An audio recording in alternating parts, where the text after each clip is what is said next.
There is a dangerous substance with an innocent-sounding name, bath salts. From bath salt. Synthetic drugs. These bath salts. Police suspect bath salt. Bath salt. The drug that's in bath salts, MDPV. They'll call bath salts. A cheap, widely available, supercharged speed, commonly called bath salts.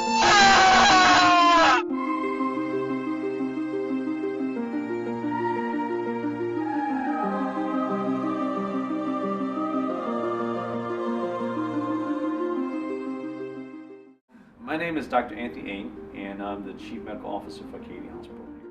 Paul Evers, I'm a Sergeant, Public Information Officer here at Bangor PD. I'm good at asking questions. You're good at asking questions? Yes, very good at asking questions. Well, reports from all around the country and what we looked at is bath salt has affected pretty much all different demographics. Maybe like last year, because it was a new drug, it was still legal at the time, and people didn't know anything about it, and they're taking tons of it. In Maine, we saw mostly Penobscot County got hit the most. We had the most number of cases compared to the rest of the state, and we still by far outrank other people. And we're not clear why that's the case. I mean, when we first started reporting and first started to learn about this, Bangor seemed to be the epicenter for bath salts. It seemed to be, we were dealing with it every single day. And by the way, we still do. We still deal with it quite a bit, quite often every day, and generally every day, or if not more than once a day. But I was told soon after that, hey, Paul, just so you know, we're dealing with this in Brewer, Orrington, Bar Harbor, Calais. It's all over the state, Augusta, southern Maine. They're dealing with it everywhere. It's just, there's different hot spots, I would say, where it is exactly.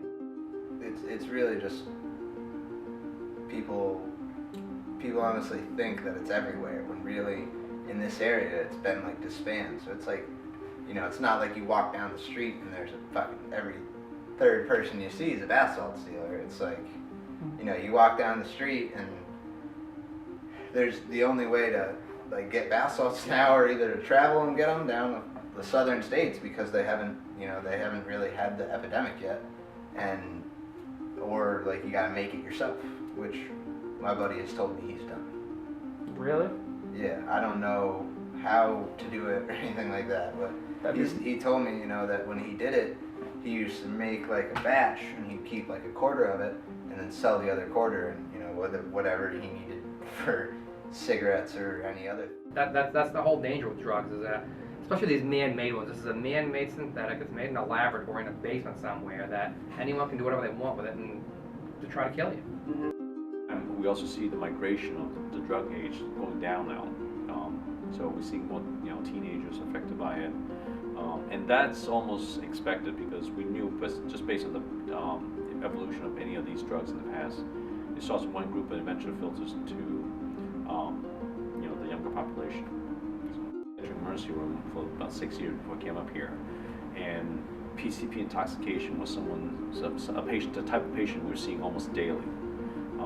So after a while, you kind of got comfortable knowing, recognizing early on the effects of drugs on someone and what drugs may be doing certain things.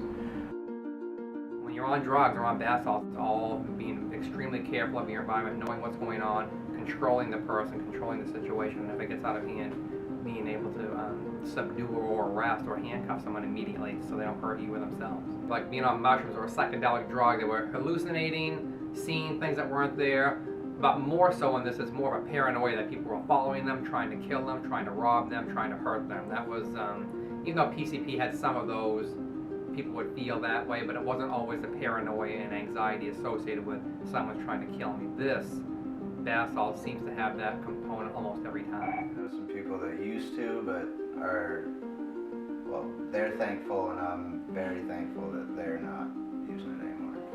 They were very sketchy. Yeah.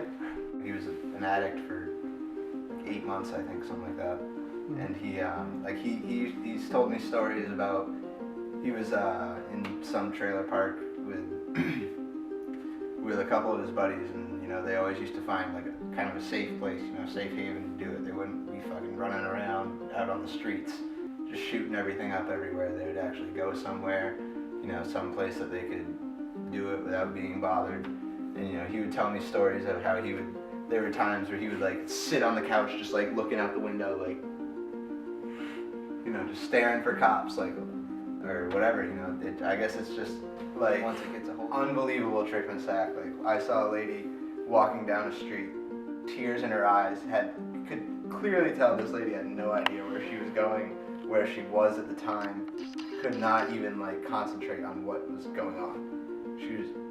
I saw her fall flat on her face, lay down for like 3 minutes, and wake up and start walking again. The best way to affect a change, make sure it doesn't happen. So it's very similar to a surgeon treating someone from a car crash. Okay, I can be the best surgeon, I can keep treating people with broken bones from car crash, but the most effective way for me to treat it is to have people wear seatbelts.